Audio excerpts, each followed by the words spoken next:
what does victory look like in Ukraine? And if not victory, then a good enough end to hostilities? And what might that end to hostilities look like for future European security architecture and the relative priority of defence spending against all the other pressures on the government exchequer?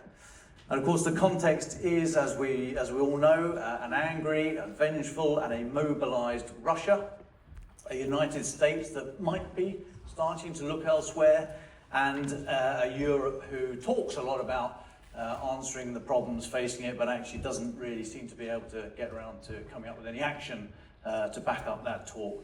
So we're going to be taking a tour through this in the next 45 minutes or so. I have questions at the end. I'm sure we'll have sorted out all the major problems by then. So welcome to the panel. And if I could start, please, no surprise, but Boris Johnson. We're speaking on a day, on Saturday, it's awful to say it's the latest record Russian strike, but on Saturday night, Sunday morning, 810 Shahed drones were fired at Ukraine. It was the largest attack by drone since the start of the full-scale invasion. Now, last week I was in Prague at the International Institute for Strategic Studies Defence Summit, and Mark Rutte, the NATO Secretary General, when asked about Russia producing more ammunition than the whole of NATO, he said, well, we're turning the tide.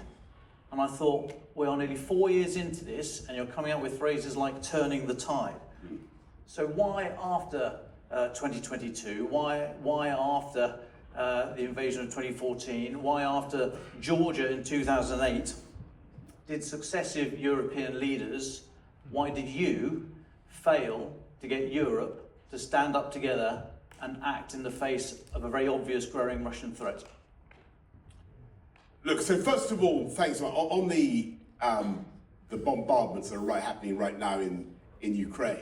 You're right to draw attention to the increase in the numbers of drones and missiles, and it's alarming.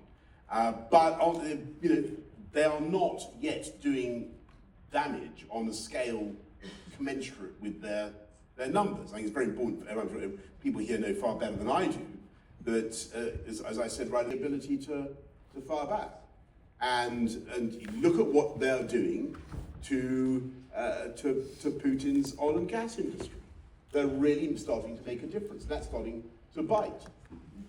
Give them the funding that they need for the weapons that I described, and give them this $250 billion. I think that's a huge sum of money. A lot of this is going to turn on money. Putin's starting to run out. He's in much bigger trouble than I think he's being told. If we give, and all this is just being held up by the Belgians at the moment. Anybody here from Belgium? Love Belgium. I used to live in Belgium. It's a great country. One of my daughters was Belgian when she was born. Very wrong with Belgium. But Belgium's got to get a grip and allow Euroclear to hand over that $250 billion to Ukraine. That would make a huge difference to their ability to defend themselves and to fire back. A very elegant and comprehensive answer to a completely different question, if I may. I could have sworn you asked about the bombardment of Kiev by... Why is Europe so slow at getting together to take the threat seriously?